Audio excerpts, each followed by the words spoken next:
Nekaj tednov nazaj sem se vozil svoje župnije proti domu. Kar enkrat sem se spomnil, da je imela pred nekaj dnevi moja nečakinja god. Se veste, moški zelo hitro pozabimo na kakšen pomemben datum.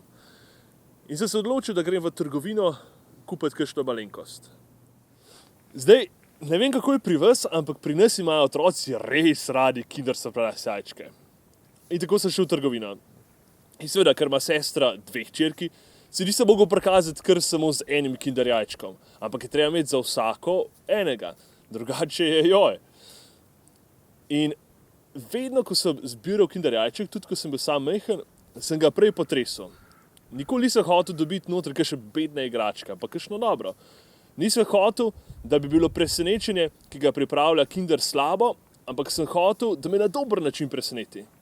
In seveda sem enako hotel tudi za svoje nečakinje.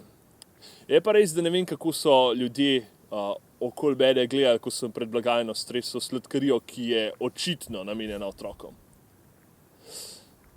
In ko beremo današnji evangelij, Jožefovo zgodbo, si ne morem predstavljati, kakšno presenečenje je moralo biti za Jožefa, ko je izvedel, da je Marija noseča.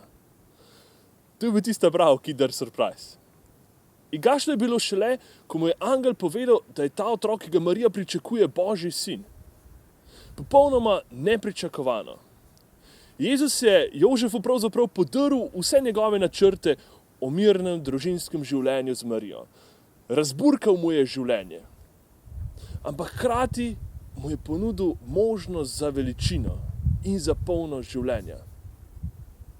Če se Jožef ne bi odločil odgovoriti na angelovo povabilo, kdo bi ga danes spoznal? In kakšno mesto bi imel v nebesih? Tako pa imamo Jožefa za mogočnega priprošnika in pozna ga tako rekoč cel svet. In ko gledam svoje življenje, tudi mene je Bog večkrat presenetil. Najbolj me je presenetil s tem, da sem postal duhovnik. Se ne rečem, ko sem bil v osnovni šoli in potem tudi v srednji, sem hodil k maši, pomagal župniji in to se mi je zdelo dovolj. Zase sem si predstavljal, da bom užival mirno družinsko življenje brez kakršnih koli hudih pretresov. Mislil sem, da bom tako odgovoril na Božji klic. In potem presenečenje. V moji duši se je začel pojavljati nemir. Kaj pa, če me Bog kliče v duhovništvo?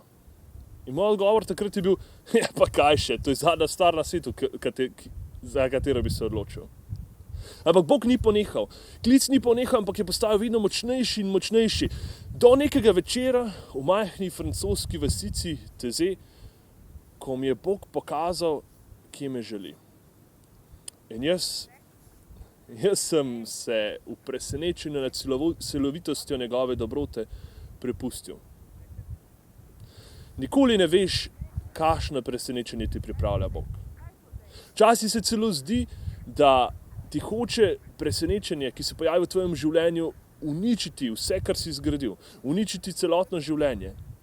Ampak modrost je v temu, da ga sprejmeš, se prepustiš Božjim rokam in se odpraviš naproti veličini, ki ti jo pripravlja Bog.